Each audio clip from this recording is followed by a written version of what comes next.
Hello dear students. In last lecture we have seen the cultivation practices of rice or cultivation methods of rice crop, that is dry cultivation, wet cultivation, then semi-dry cultivation and intensive method, that is called as Japanese method of rice cultivation, and their advantages. Okay, after that we have seen the another cultivation practice or seed selection and seed treatment of rice crop, and cultivation of rice crop, that is dry cultivation and wet cultivation of rice. Okay, now see the next cultivation practice of rice, that is nursery or nursery preparation. त्यालाच मराठीमध्ये nursery, याला मराठीमध्ये रोपवाटिका असं म्हटलं जातं.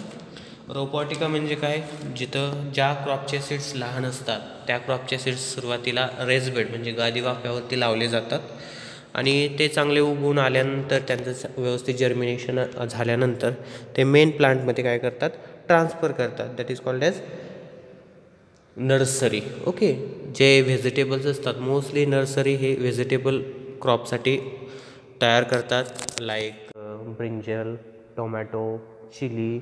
Okay, ह्या पिकांसाठी नर्सरी मोस्टली तयार केली जाते. पण राईस हे असं क्रॉप आहे की ते सर्व मेथड्स म्हणजे ब्रॉडकास्टिंग असेल, ड्रिलिंग असेल, डिबलिंग असेल आणि ट्रान्सप्लांटिंग असेल या मेथडने लावलं जातं. जर ट्रान्सप्लांटिंग मेथडने आपल्याला जर राईस हे पीक लावायचं असेल तर त्याच्यासाठी सुरुवातीला नर्सरी तयार करावी लागते.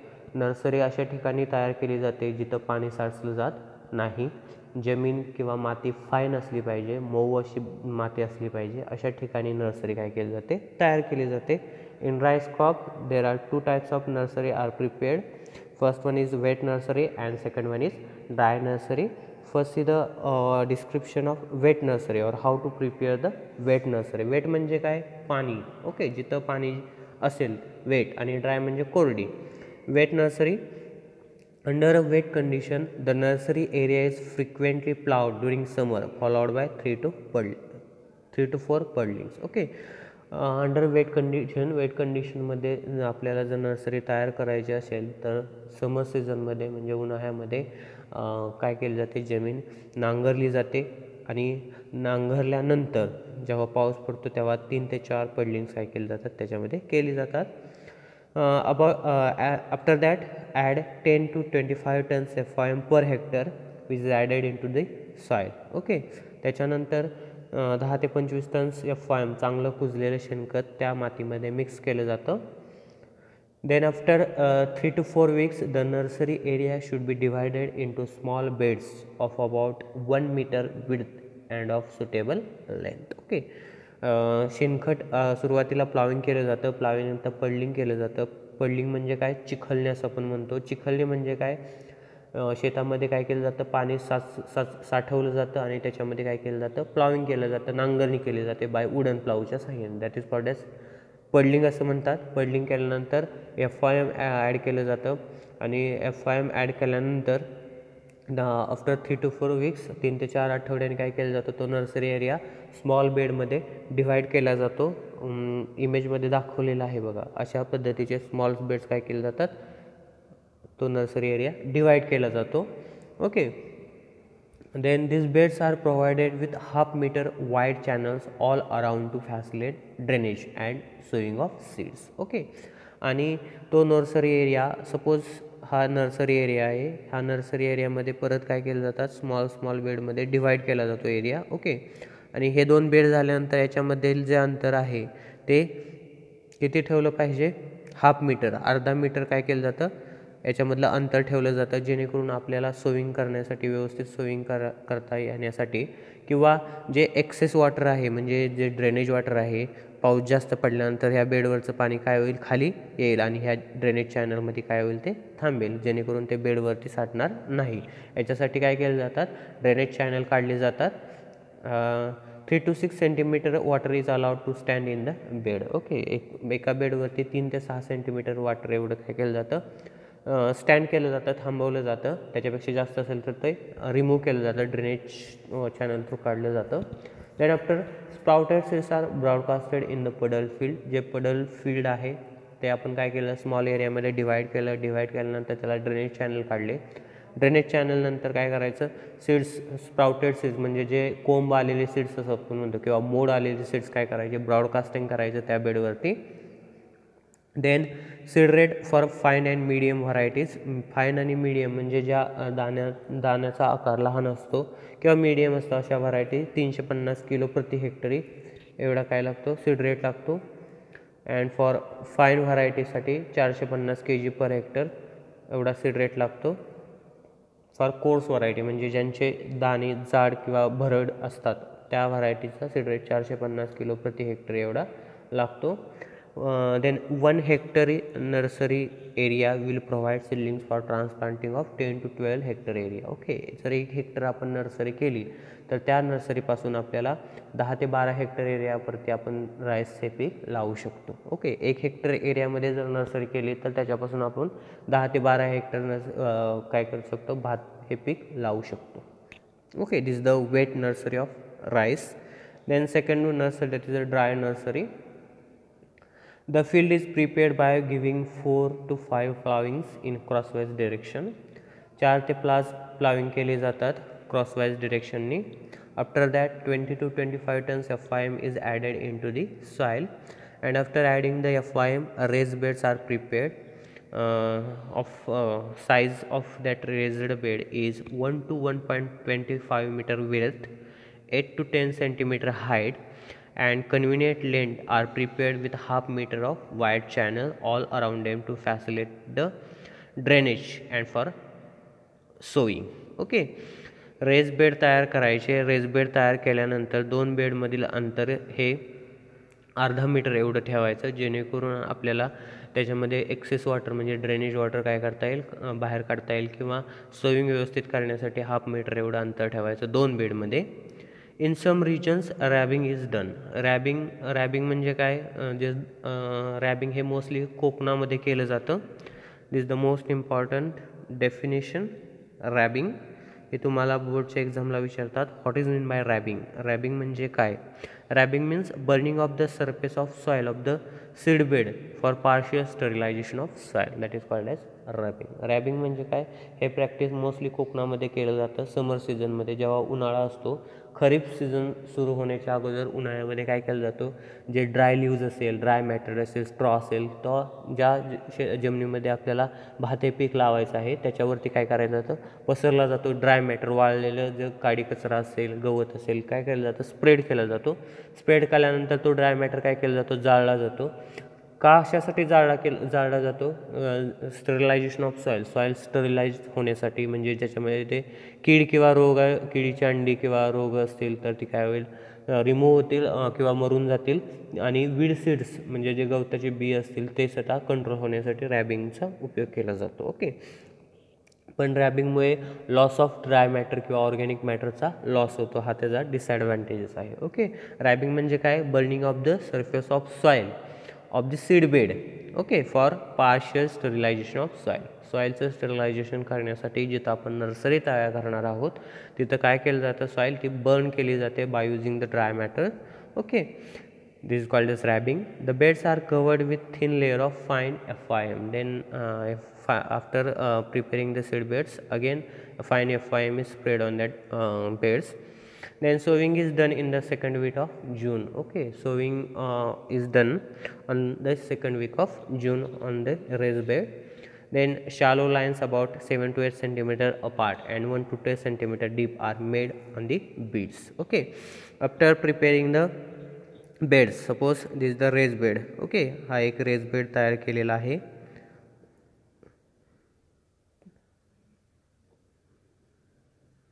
ओके, हा रेस बेड आहे आणि अर्धा मीटर एवढं काय केलं जातं, अंतर सोडलं जातं त्या रेस बेडच्या बाजूने. कशासाठी, फॉर ड्रेनेजसाठी आणि सोईंग व्यवस्थित करण्यासाठी. ओके, आता हा रेस बेड तयार केल्यानंतर सोईंग कसं करायचं. हा रेस बेड म्हणजे गादी वाफा असं म्हणतो आपण. त्याच्यावरती मऊ फाईन अशी सॉईल असते. ओके, जाडे किंवा त्याच्यामध्ये काडी कचरा किंवा दगड असं नसतं, फक्त मऊ जमीन असते. त्याच्यामध्ये शॅलो लाईन्स खुरप्याच्या साह्याने किंवा आपल्या बोटाच्या साह्याने असे शॅलो म्हणजे जास्त डीप न करता शॅलो वरच्यावर काय करायच्या लाईन्स तयार करायच्या. किती अंतर ठेवायचं ह्या लाईन्समध्ये 7 ते 8 सेंटीमीटर एवढं काय करायचं, अशा खुरप्याच्या साह्याने काय करायचं लाईन सोडून घ्यायच्या. 2 ओळीमधील अंतर हे 7 ते 8 सेंटीमीटर एवढं ठेवलं जातं आणि ह्यांची डेप्थ असते 1 to 2 सेंटीमीटर डीप एवढ्या लाईन्स तयार केले जातात. Then after preparing the lines seed is sown in this lines by hand and covered by fine soil. Okay, ह्या लाईन्स तयार केल्यानंतर सीड्स काय केलं जातं ह्याच्यामध्ये ह्या लाईन्समध्ये टाकलं जातं आणि टाकल्यानंतर हे सीड्स त्याच मातीने किंवा फाईन सॉईलने काय केलं जातं कव्हर केलं जातं. Then seed rate is 250 to 400 kg per hectare with this is the nursery area which will provide the seedlings for 10 to 12 hectare area. Okay, 1 hectare nursery area तयार करण्यासाठी आपल्याला 250 ते 400 किलो एवढं काय लागतं बियाणं लागतं. आणि ह्या बियाणं एवढे जर आपण नर्सरी एरिया 1 हेक्टर केला तर त्याच्यापासून आपण 10 ते 12 हेक्टर एरिया काय करू शकतो लावू शकतो भात. Then about 10 to 15 kg nitrogen per hectare is applied just before or after sowing of the nursery beds. Okay, nursery bed किंवा सोविंग झाल्यानंतर लगेच 10 ते 15 kg नायट्रोजन काय केलं जातो अप्लाय केला जातो पर हेक्टरी. The nursery should be kept free from the weeds and the beds are irrigated by sprinkling of water. Okay, जर पाऊस पडला नाही किंवा मॉइश्चर कमी असेल तर इरिगेशन दिलं जातं by sprinkling of water sprinkling केलं जातं once in a 2 to 3 days. Okay, 2 ते 3 दिवसामध्ये एकदा काय केलं जातं ते बेड्स काय केले जातात ओले केले जातात. Okay, this the dry nursery. हे झालं नर्सरी प्रिपरेशन. 2 टाईपचे नर्सरी प्रिपरेशन आहे, वेट नर्सरी आणि ड्राय नर्सरी. वेट नर्सरी म्हणजे अंडर द वॉटर आणि dry nursery means without water कोरडी. Okay, this is called as dry nursery. After preparing the nursery then see the next point is the transplanting. This is the most important point. तुम्हाला short note विचारली जाते ह्याच्यावरती. Transplanting of rice कसं केलं जातं. First see the transplanting of rice. Rice seedlings are transplanted within 21 to 30 days after sowing depending upon the duration of the varieties. Okay, 21 ते 30 दिवसांनी काय केलं जातं जेव्हा आपण नर्सरीवरतील सीड्स लावले आहेत ते जे सीडलिंग्स तयार होतील ते मेन फील्डमध्ये कधी ट्रान्सफर करतात 21 to 30 days. 21 ते 30 दिवस जेव्हा होतात म्हणजे जवळजवळ 1 महिना झाल्यानंतर मेन फील्डमध्ये ते सीडलिंग्स काय केले जातात ट्रान्सप्लांट केले जातात. This duration is depend upon the type of variety. कोणत्या टाईपची व्हरायटी आहेत त्याच्यानुसार ट्रान्सप्लांटिंगचे डेट किंवा ट्रान्सप्लांटिंग केलं जातं. Suppose see the table duration of the variety and days after sowing. Okay, 120 दिवसाची जर व्हरायटी असेल तर 21 दिवसांनी त्याचं ट्रान्सप्लांटिंग केलं जातं. 135 दिवसाची व्हरायटी असेल तर 25 दिवसांनी आणि 150 दिवसाची व्हरायटी असेल तर 30 दिवसांनी त्याचं ट्रान्सप्लांटिंग हे मेन फील्डमध्ये केलं जातं. ओके, अर्ली व्हरायटीज, मीडियम आणि लेट व्हरायटीज. 21 दिवसांनी 120 दिवसाची जे व्हरायटी असते त्याचं 21 दिवसांनी ट्रान्सप्लांटिंग करतात. 25 दिवसांनी 135 ड्युरेशन व्हरायटी असेल तर आणि 150 ड्युरेशन त्या व्हरायटीज असेल तर 30 दिवसांनी काय केलं जातं ट्रान्सप्लांटिंग केलं जातं. Okay, transplanting is depend upon the duration of the variety. Then the beds should be irrigated 1 to 2 days before uprooting the seedlings to facilitate easy uprooting and avoid any damage to the roots. Okay, आपल्याला जर suppose short duration variety असेल 120 दिवसाची असेल तर आपल्याला 21 दिवसांनी काय करायचं आहे त्याचं ट्रान्सप्लांटिंग करायचं आहे. तर 21 दिवस होण्याच्या अगोदर 1 ते 2 दिवस अगोदर काय केले जातात ते बेड्स इरिगेट किंवा ओले केले जातात जेणेकरून आपल्याला ते सीडलिंग्स काय होतील इझी अप्रोटिंग करता येईल आणि त्याच्या रूट्सला काय होणार नाही डॅमेज होणार नाही म्हणून ते बेड्स काय करायचे इरिगेट करायचे जेणेकरून आपल्याला अप्रूटिंग ते रोपं जे असतील सीडलिंग असतील ते व्यवस्थित काढता येतील उपटता येतील. Seedlings should be uprooted carefully from the raised bed. Okay, carefully काळजीपूर्वक आपण ते सीडलिंग्स काय करायचे अप्रूट करायचे without damage to the roots. जर रूट्स डॅमेज झाले तर ते सीडलिंग्स व्यवस्थित येत नाहीत. Transplanting should be done in lines or rows. Okay, transplanting कसं करायचं, एका लाईनमध्ये किंवा रोजमध्ये. इमेजमध्ये दाखवल्याप्रमाणे बघा, एक ग्रीन कलरचे दिसतात, एका रोमध्ये कसं ट्रान्सप्लांटिंग केलं आहे असं व्यवस्थित त्या सिडलिंग राईसचं काय करायचं, ट्रान्सप्लांटिंग करायचं. At each spot 3 to 4 seedlings are transplanted to the depth of 2 to 4 centimetre. Okay, एका जागेवरती किंवा एका स्पॉटवरती, त्याला आपण हिल म्हणतो, एका हिलवरती 3 ते 4 सीडलिंग्स काय करायचे, लावायचे 2 ते 4 centimetre depth. The spacing depend upon the varieties और duration of the varieties. Okay, त्या रोपांमधील स्पेसिंग हे कशावरती डिपेंड आहे, ड्युरेशन ऑफ द व्हरायटीचं ड्युरेशनवरती डिपेंड आहे. जर अर्ली व्हरायटी असेल तर 15 × 15 सेंटीमीटर एवढं स्पेसिंग ठेवतात. मीडियम व्हरायटी असेल तर 20 × 50 सेंटीमीटर.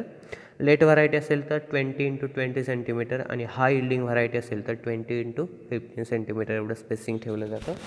मोस्टली 20 × 15 सेंटीमीटर एवढं स्पेसिंग राईस ह्या क्रॉपमध्ये ठेवलं जातं. 20 centimetre between 2 rows. Okay, and 15 centimetre between 2 plants. 2 प्लांटमधील 15 आणि 2 रोमधील 20 सेंटीमीटर एवढं स्पेसिंग ठेवतात. Okay, then seed rate is also depend on the method of sowing. Okay, जर आपण ब्रॉडकास्टिंग केलं तर जास्त सीड रेट लागणार, ट्रान्सप्लांटिंग केलं तर कमी सीड रेट लागणार. ओके, ब्रॉडकास्टिंग मेथडसाठी 75 ते 100 kg पर हेक्टर एवढा सीड रेट लागतो. ड्रिलिंगसाठी 50 ते 70 kg पर हेक्टर एवढा सीड रेट लागतो. आणि ट्रान्सप्लांटिंगसाठी 25 ते 40 kg पर हेक्टर एवढा सीड रेट लागतो. Okay, this the transplanting of rice. हे तुम्हाला शॉर्ट नोटसाठी विचारतात. तर ट्रान्सप्लांटिंग कधी केलं जातं, 21 ते 30 days after sowing. It is depend upon the duration of the variety. Spacing is also depend on the type of variety, and seed rate is depend on the method of sowing. Okay, this is the transplanting of rice crop. Then next point, that is the intercultivation. It is also called as antar mashagat. First interculturing in rice should be done after 3 weeks of transplanting with the help of rice rotary weeder. जर आपण transplanting मेथडने जर भात लावलेला असेल तर 3 आठवड्यांनी काय केलं जातं, त्याच्यामध्ये इंटरकल्टिवेशन प्रॅक्टिसेस केले जातात. Bye using the rotary weeder. Rotary weeder हा टाईप ऑफ वीडर आहे. हे कशासाठी वीडर वापरला जातो, for removing the weeds remove करण्यासाठी रोटरी वीडरचा उपयोग केला जातो. आणि जर आपण अनपडल फील्डवरती म्हणजे डायरेक्ट सीडेड राईस लावणार असेल तर 30 दिवसांनी लावल्यापासून 30 दिवसांनी काय केलं जातं, त्याच्यामध्ये 15 ते 30 दिवसांनी काय केलं जातात, इंटरकल्टिवेशन किंवा वीडिंग केलं जातं. This operation besides weeding also helps in stirring the soil and aeration of roots. Okay, 3 आठवड्यांनी काय करायचं, रोटरी वीडर काय करायचा, फिरवायचा. त्याच्यामुळे काय होतं, वीड कंट्रोल होतं. नंतर सॉईल काय होते, डिस्टर्ब होते, म्हणजे खालची सॉईल वरची सॉईल खाली. त्याच्यामुळे एरेशन व्यवस्थित होतं आणि एरेशन व्यवस्थित झाल्यामुळे रूटची ग्रोथ व्यवस्थित होते. Then interculturing should be repeated for 2 to 4 times at 15 days interval. 2 ते 4 वेळेस इंटरकल्टिवेशन करायचे 15 दिवसाच्या अंतराने. Weed also control by using the weedicides. तणनाशकाचा वापर करूनही आपण वीड काय करू शकतो, कंट्रोल करू शकतो, बाय युझिंग द DPA और MCA. हे काय आहेत, विडीसाईड आहेत, याचा वापर करून आपण वीड काय करू शकतो, कंट्रोल करू शकतो. DPA @ 3 liters in 600 liters of water and MCPA @ 2 kg in 600 liters of water after 3 weeks of sowing or transplanting. 3 आठवड्यांनी सोविंग केल्यापासून 3 आठवड्यांनी किंवा ट्रान्सप्लांटिंग केल्यानंतर 3 आठवड्यांनी काय करायचं, DPA आणि MCPA हे 2 विडीसाईड आहेत, तणनाशक आहेत, हे काय करायचे, स्प्रे करायचे, जेणेकरून वीड ग्रोथ काय होईल, कंट्रोल होईल. MCPA means methyl chlorophenoxyacetic acid. About 1 month before harvesting, interculturing operation should be stopped. Okay, जेव्हा क्रॉप मॅच्युरिटी स्टेजला येतं किंवा हार्वेस्टिंगच्या 1 महिना अगोदर इंटरकल्चरिंग ऑपरेशन काय करायचे, स्टॉप करायचे. The implements like Karjat hoe, Japanese hoe are also use for interculturing. Okay, Karjat hoe आणि जापनीज हो हे 2 टाईपचे हो आहेत. याच्या सहाय्याने काय केलं जातं, इंटरकल्चरिंग ऑपरेशन केली जातात for controlling the weed growth, for aeration. याच्यासाठी हे 2 हो वापरले जातात. Okay, this the interculturing operation. Then crop rotation and mix cropping. Crop rotation म्हणजे काय, पिकांची फेरपालट केली जाते. In heavy rainfall region and in Konkan region, no systematic rotation is possible and rice crop is grown on same land year after year with fallow period in between two rice crops. Okay. जिथं जास्त पाऊस पडतो किंवा in mostly Konkan रिजनमध्ये rice हे एकच पीक वर्षानुवर्षे एकाच जमिनीवरती लावलं जातं. फक्त खरीप सीझनमध्ये लावलं जातं आणि रब्बी आणि समरमध्ये ती लँड फॅलो म्हणजे पडीक ठेवली जाते. सपोज यावर्षी जर खरीपमध्ये राईस लावलेला आहे तर पुढच्या वर्षी खरीपमध्ये राईस हेच पीक लावलं जातं आणि मध्ये लँड काय केलं जाते, पडीक ठेवली जाते, म्हणजे कोणतंच पीक लावलं जात नाही त्याच्यावरती.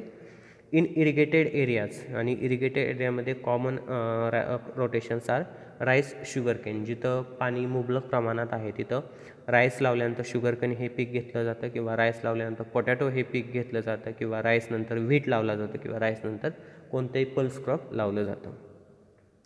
In upland it is rotated with potato or vegetables. जिथं अपलँड, मी लास्ट लेक्चरमध्ये सांगितलं, अपलँड पॅडी आणि लोलँड पॅडी म्हणजे काय. अपलँड म्हणजे जिथं पाणी साचून राहत नाही, हिली रिजन, अँड लोलँड म्हणजे जिथं पाणी साचून राहतं. ओके.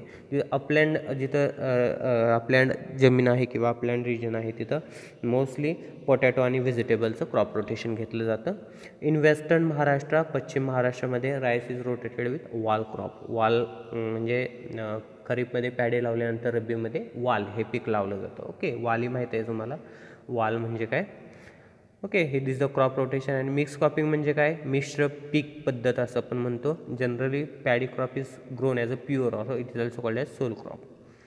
जनरली मोस्टली पॅडी हे प्युअर क्रॉप म्हणून लावलं जातं, एकच पीक घेतलं जातं. Sometimes sown mix with cotton maize or tur. आणि काही ठिकाणी पॅडी सोन विथ कॉटन, मेज आणि तूर हे मिश्र पिकं त्या क्रॉपमध्ये घेतली जातात. Okay. This the crop rotation आहे mix cropping in rice crop. Okay. Remaining cultivation practices we will see in next lecture. The remaining cultivation practices like manuring, irrigation, harvesting, threshing and yield आणि quality aspect हे आपण उद्याच्या लेक्चरमध्ये पाहूयात. Thank you.